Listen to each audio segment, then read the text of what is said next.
प्रयाग नगरी के राजा विश्वर थे। उनका राज्य सुशोभित, धनवान तथा सभी प्रकार की सुख सुविधाओं से परिपूर्ण था। राजा विश्वर अपने दरबार में अन्न, वस्त्र और स्वर्ण मुद्राएं अपनी प्रजाजनों को तथा योग्य ब्राह्मणों को दान करके उनका आदर सत्कार करते थे। वो प्रतिवर्ष भागवत सप्ताह की कथा का भी आयोजन करते थे, जिस कारण से सभी श्रोता और साथ ही संत, मुनि, ऋषि उन्हें शुभ आशीर्वाद देते थे। उन्होंने अपने पूरे जीवन काल में बहुत ज्यादा पुण्य कर्म किए थे, जिसकी प्रशंसा तीनों लोकों में होने लगी थी, जिससे स्वयं देवराज इंद्र भी उनके पुण्य कर्मों के चलते उनसे ईर्ष्या का भाव रखते थे।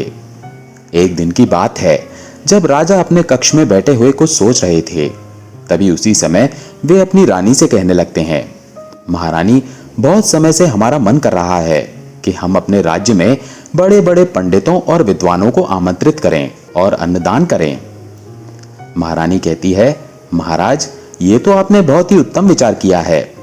आप इस पुण्य के कार्य को अति शीघ्रता से पूर्ण करवाने की योजना बनाइए। तब राजा ने ठीक है कहते हुए अपने एक महामंत्री को बुलाया और कहा, मंत्री जी, हमें विशेष रूप से ऋषियों मुनियों के लिए अन्नदान का आयोजन करना है। आप तुरंत ही अपने सबसे खास रसोइयों को कहकर सभी प्रकार के स्वादिष्ट व्यंजन और पकवान बनाने की तैयारी करें। महामंत्री ने कुछ खास रसोइयों को बुलाया और उन्हें राजा की इच्छा बताई। उसके बाद रसोइयों ने महामंत्री की आज्ञा पाकर कहा कि खुले आसमान में भोजन बनाने का प्रबंध किया जाए, क्योंकि विभिन्न प्रकार के व्यंजनों को बनाने के लिए रसोई घर में पर्याप्त जगह नहीं है। इसलिए यहाँ खुले आसमान के नीचे ही भोजन बनाना उचित होगा। तब रसोइयों की बात को मानकर महामंत्री ने कहा, ठीक है, आपको जैसा उचित लगे वैसा कीजिए, किंतु ध्यान रखें, भोजन अत्यंत स्वादिष्ट होना चाहिए। महाराज ने विशेष ऋषि मुनियों को आमंत्रित किया है, किसी भी प्रकार की कोई कमी नहीं होनी चाहिए। रसोइये बोले, ठीक है महामंत्री जी। फिर महामंत्री ने राजा से कहा, महाराज, दरबार में सभी विशेष अतिथियों के लिए भोजन का प्रबंध हो चुका है। राजा स्वयं ही जाकर रसोई की व्यवस्था देखने गया। भोजन की विशेष सुगंध महसूस करने से राजा अत्यंत प्रसन्न हो गया और कहने लगा, महान पंडित और ऋषि गण भोजन के लिए आ रहे हैं महामंत्री जी। भोजन तथा उनकी सेवा में किसी भी प्रकार की कोई कमी नहीं होनी चाहिए, अतः उनके स्वागत के लिए पूरे राज्य को सुशोभित कर दिया जाए। वहीं दूसरी ओर जब रसोई में खीर पकाई जा रही थी, उसी समय आसमान में एक चील विषैले सांप को अपने पैरों के पंजे में दबोचकर लेकर कहीं जा रही थी। किंतु जब वो चील उस रसोई के ऊपर से गुजर रही थी, तब संयोगवश उस विषैले सांप के मुख से जहर की कुछ बूंदें खीर पर गिर गईं, जिसका किसी भी व्यक्ति को आभास नहीं था। वही विषैली खीर कुछ ही समय बाद पककर तैयार हो गई। जब उस दिन राजा के आमंत्रण का सम्मान करते हुए आसपास के राज्यों के सभी ऋषि भोजन के लिए राज दरबार में आए, तब स्वयं राजा ने उनका स्वागत किया, उनके पैर धोए और उचित आसन देकर उन्हें भोजन कराने हेतु बिठाया। राजा ने अपने हाथों से ऋषियों को भोजन परोसा। सभी लोग आनंद विभोर होकर भोजन का स्वाद ले रहे थे, किंतु कुछ ही समय के पश्चात सभी पंडितों को अचानक से चक्कर आने लगे और वे सभी अपनी जगह पर ही भोजन करते समय ही ढेर हो गए और देखते ही देखते मृत्यु को प्राप्त हो गए। महाराज के सामने ही सभी लोगों ने अपने प्राणों को त्याग दिया। इस शुभ अवसर पर ऐसा विघ्न देखकर राजा को गहरा सदमा लगा। उसने तुरंत ही अपने सेवकों से कहकर वो सारा भोजन फेंकवाया। अपने महल में हुई ब्राह्मणों की अकाल मृत्यु को देखकर राजा सोचने लगा कि अब मुझे घोर ब्रह्म हत्या का पाप लगेगा, जिससे जन्म जन्मांतर तक मुक्ति नहीं मिल सकती। ऐसा सोचते हुए राजा अपने राज्य का त्याग करके एक वन में तपस्या करने हेतु चला गया। उन सभी ऋषि मुनियों की आत्मा जब धर्मराज के दरबार में पहुंची, तो उन सभी को धर्मराज ने अपने कर्मों के अनुसार अलग अलग लोकों में भेज दिया और कुछ ने अलग अलग योनियों में जन्म लिया।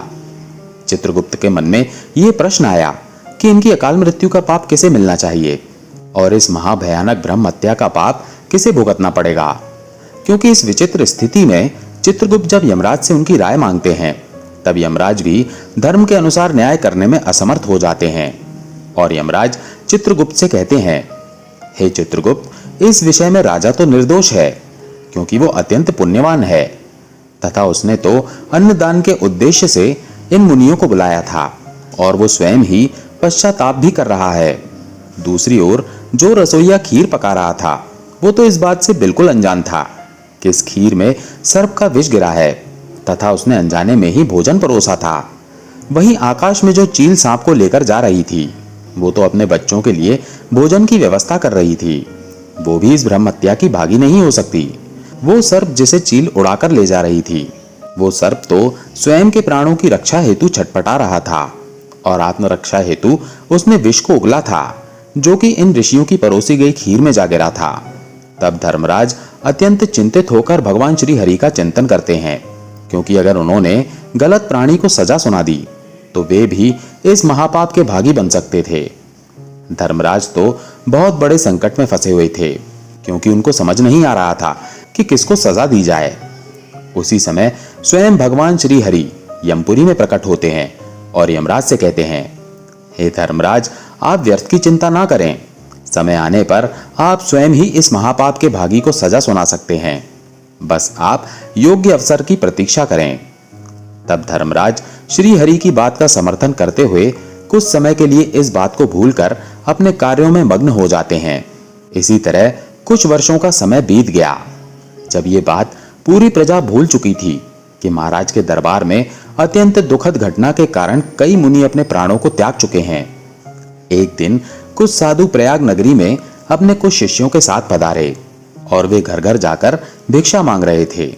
जब उन्होंने एक स्त्री से पूछा, हे देवी, ये नगर बहुत सुंदर है, क्या आप हमें इस राज्य के राजा के दरबार का रास्ता बता सकती हैं?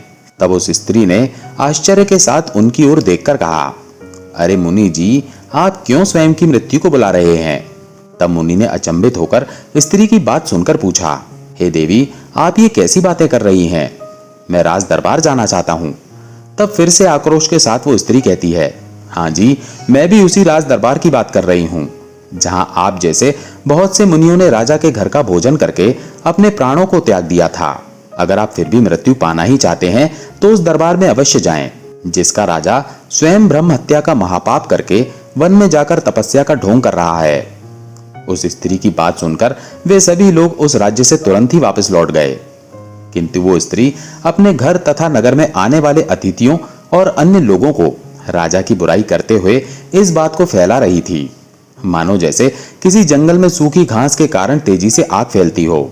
कुछ ही दिनों के बाद उस स्त्री की एक सर्प के काटने के कारण मृत्यु हो जाती है और वहीं दूसरी ओर राजा विश्वर, जो कि सन्यासी बन चुके थे, उनकी भी वृद्ध होने के कारण वन में ही मृत्यु हो जाती है। उन दोनों की आत्मा को लेकर यमदूत धर्मराज के दरबार में आ जाते हैं। तब चित्रगुप्त उन दोनों के पुण्य तथा पाप का लेखा जोखा देखते हैं और देखने के बाद वे यमराज से कहते हैं, हे महाराज, आज वो दिन आ ही गया जिसका हमें कई वर्षों से इंतजार था। हे धर्मराज, ये वही राजा है जिनके दरबार में ब्राह्मणों की मृत्यु हुई थी। तब धर्मराज कहते हैं, हे चित्रगुप्त, राजा विश्वर को ब्रह्मलोक भेज दिया जाए, क्योंकि उनसे ये पाप भूलवश हो गया था, तथा इस स्त्री को 16 नरकों की सजा दी जाए और इसकी जिह्वा काट दी जाए। यही उस ब्रह्म हत्या की भागीदार है, क्योंकि हे वत्स, राजा ने तो अपने धर्म का पालन किया था।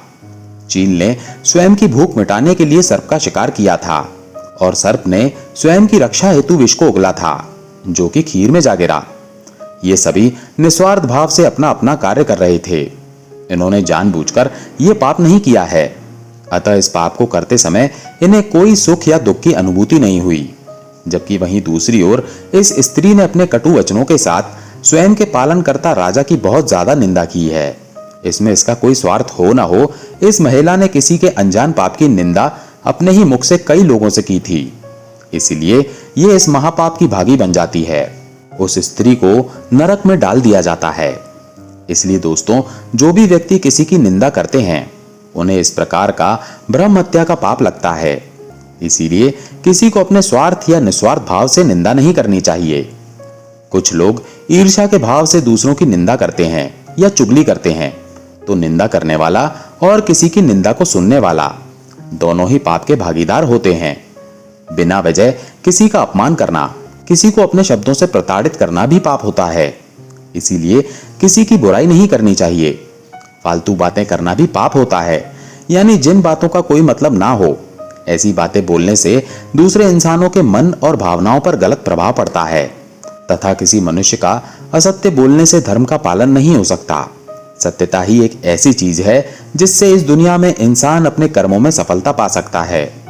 झूठ बोलने की आदत ना सिर्फ नैतिक तौर पर पतन करती है बल्कि मानसिक और शारीरिक सेहत के लिए भी नुकसानदायक हो सकती है। तो दोस्तों, हम आशा करते हैं कि आपको ये कथा पसंद आई होगी और यदि आप इस चैनल पर नए हैं तो चैनल को सब्सक्राइब कर वीडियो को लाइक एवं शेयर जरूर करें। साथ ही कमेंट बॉक्स में जय श्री हरि विष्णु अवश्य लिखें। धन्यवाद।